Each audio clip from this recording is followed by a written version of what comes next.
Then types of teaching models ഞാൻ പറഞ്ഞിട്ടുണ്ട് 3 basic types classifications ഉണ്ടെന്ന് പറഞ്ഞു. അതിൽ ഫസ്റ്റ് ക്ലാസിഫിക്കേഷൻ എന്ന് പറയുന്നത് ഫിലോസഫിക്കൽ മോഡലാണ്. നമ്മളിവിടെ ചോദ്യം ചോദിച്ചിട്ടുള്ളതിൽ ഒന്നും തന്നെ ഫിലോസഫിക്കൽ മോഡൽ എടുത്ത് ചോദിച്ചിട്ടില്ല. എങ്കിലും നിങ്ങൾ ഇൻട്രൊഡക്ഷൻ പാർട്ടിൽ ഈ ഫിലോസഫിക്കൽ മോഡൽസ് ഏതൊക്കെയാണെന്ന് നിങ്ങൾക്ക് വേണമെങ്കിൽ കോട്ട് ചെയ്ത് വെക്കാം. ഒന്ന് ദ ഇൻസൈറ്റ് മോഡൽ എന്ന് പറയും, അത് പ്ലേറ്റോയുടേതാണ്. കുറച്ച് ഫിലോസഫിക്കൽ മോഡൽ എന്ന് പറഞ്ഞാൽ ട്രഡീഷണൽ എന്ന് പറയും, പഴയ കാലത്തുള്ള ഒരു മോഡലാണ് ഫിലോസഫിക്കൽ മോഡൽ എന്ന് പറയുന്നത്. അത് വേറെ രീതിയിലും നിങ്ങൾക്ക് ചില ടെക്സ്റ്റ് ബുക്കിൽ പറയുന്നുണ്ടാവും. അപ്പോൾ ഓൾഡ് അല്ലെങ്കിൽ ക്ലാസിക്കൽ എന്നുള്ള രീതിയിലൊക്കെ വേർഡ് യൂസ് ചെയ്യുന്നുണ്ടാവും. ദ ഇൻസൈറ്റ് മോഡൽ ആരുടേതാണ്? പ്ലേറ്റോയുടേതാണ്. The impression model of teaching അത് ജോൺ ലോക്കിൻ്റേതാണ്. ദെൻ ദ റൂൾ മോഡൽ കാന്തിൻ്റേതാണ്. ഓക്കെ, ഇങ്ങനെ 3 വ്യക്തികളെയാണ് ഏതിലെടുത്ത് പറയുന്നത് ഫിലോസഫിക്കൽ മോഡൽ. പക്ഷേ ഈ 3 കാര്യങ്ങളും ഓരോ മാർക്കിന് കേട്ടിട്ട് ചോദിച്ച് കണ്ടിട്ടുണ്ട്. അതുകൊണ്ടാണ് ഞാൻ ഇവിടെ എടുത്ത് പ്രത്യേകം പറഞ്ഞിട്ടുള്ളത്. ഈ 3 എണ്ണം ഓരോ വ്യക്തികളുടെ പേര് ഓർത്ത് വെച്ചാൽ തന്നെ നിങ്ങൾക്ക് ചിലപ്പോൾ ഇതിൽ നിന്ന് മാത്രം കേട്ടിട്ട് ഒരു മാർക്ക് നിങ്ങൾക്ക് കിട്ടും. ദെൻ സെക്കൻഡ് വൺ എന്ന് പറയുന്നത് സൈക്കോളജിക്കൽ മോഡൽ എന്നുള്ളതാണ്. ഈ സൈക്കോളജിക്കൽ മോഡലിൽ ബേസിക് ടീച്ചിങ് മോഡൽ അത് റോബർട്ട് ഗ്ലേസറുടേതാണ്. അത് ചോദിച്ച ചോദ്യമാണ്.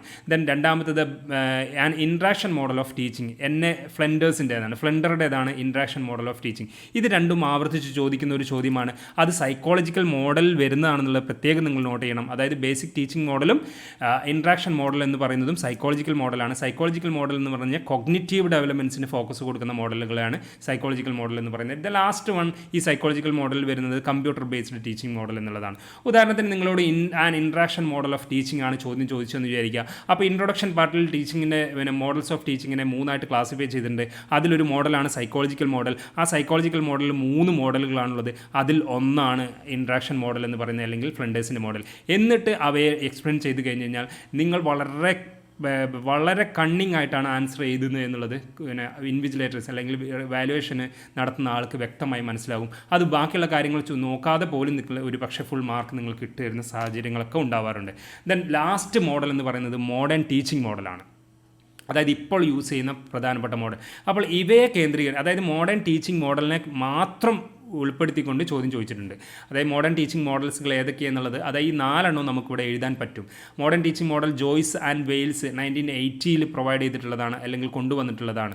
അപ്പോൾ മോഡേൺ ടീച്ചിങ് മോഡൽ എന്ന് പറയുന്നത്, ആ modern teaching models 2 type of model teaching model ഉണ്ട്. 1979 കൊണ്ടുവന്നിട്ടുള്ളത് ഒന്നുണ്ട്. അത് ഈഗണും കോഷറും ഹാർഡറുമാണ്. ഇത് ഇവർ 3 പേരും കൂടി ചേർന്നിട്ടാണ് 1979 വന്നിട്ടുള്ളത്. ആ ഒരു ക്ലാസിഫിക്കേഷൻ നോക്കുകയാണെങ്കിൽ ജനറൽ ഇൻഡക്റ്റീവ് മോഡലും കോൺസെപ്റ്റ് അറ്റൈൻമെൻറ്റ് മോഡലും ടാബ മോഡൽ ടാബ്ലർ റാസ എന്ന് പറയുന്ന ടാബിൾ model, then general deductive model, Ausubel's model and Suchman inquiry model.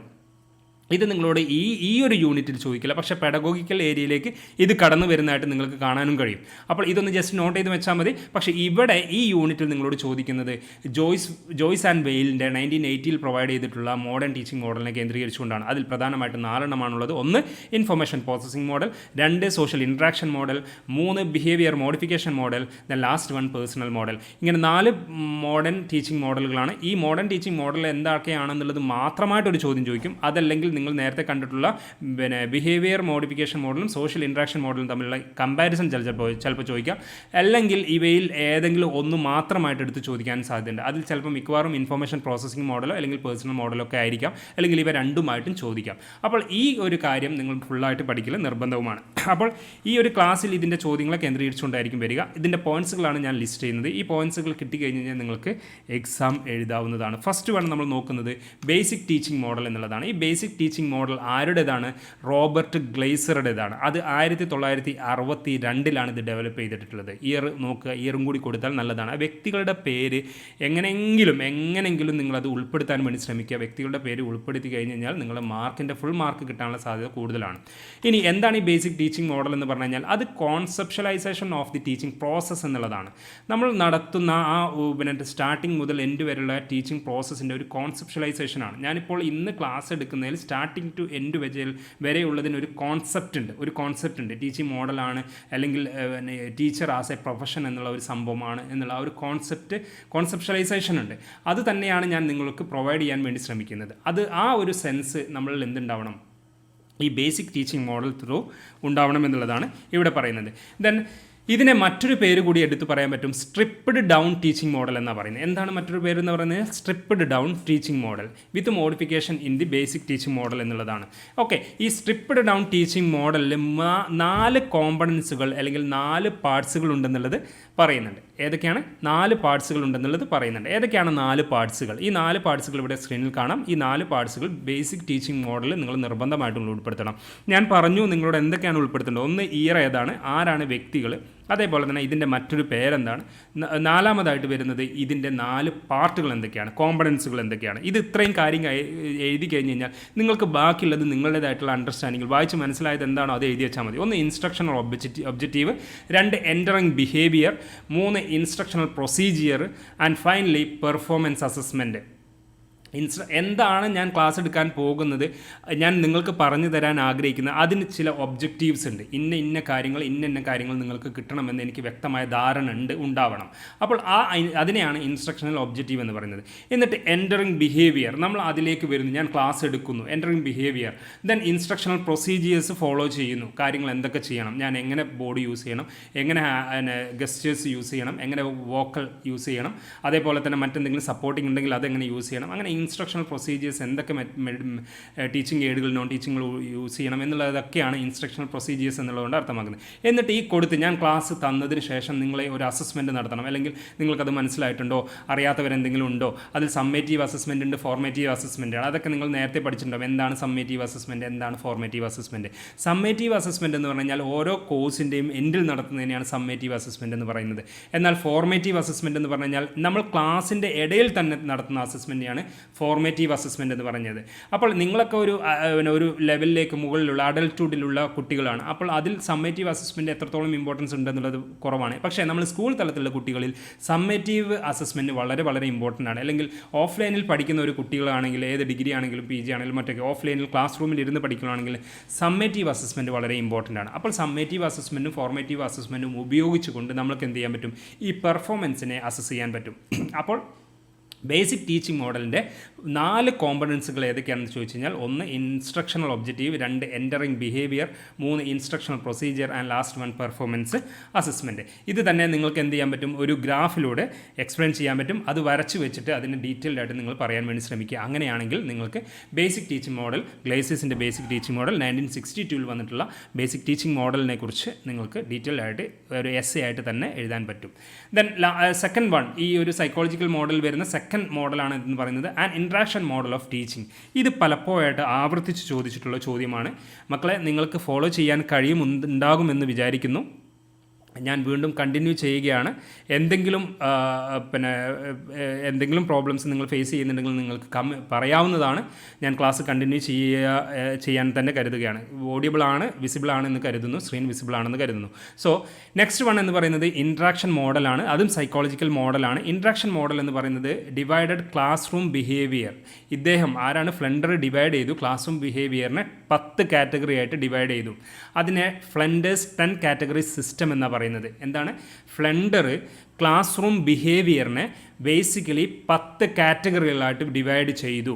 ആ ഒരു ഡിവൈഡ് ചെയ്ത സിസ്റ്റത്തിന് പറയുന്ന പേരാണ് ഫ്ലെൻഡേഴ്സ് 10 കാറ്റഗറി എന്ന് പറയുന്നത്. ഇനി എങ്ങനെയൊക്കെയാണ് ഈ 10 കാറ്റഗറി എന്ന് പറയുന്നത്?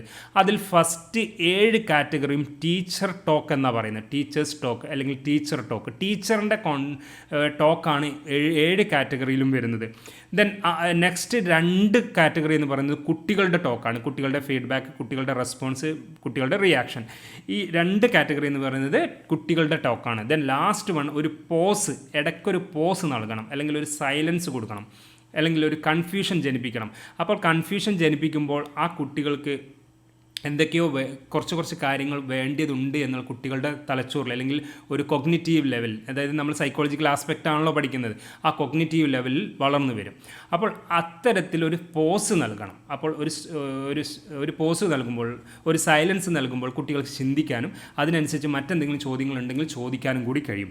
ഇനി ഈ 10 കാറ്റഗറിയിൽ 7 ടീച്ചറുടെ ഭാഗത്തു നിന്നാണ്, 2 കുട്ടികളുടെ ഭാഗത്തു നിന്നാണ്, 1 കൺഫ്യൂഷനാണ്, അല്ലെങ്കിൽ പോസ് നൽകുകയാണ്, അല്ലെങ്കിൽ സൈലൻസ് ആണ്. Span of silence or span of pause or span of confusion എന്ന് പറയും.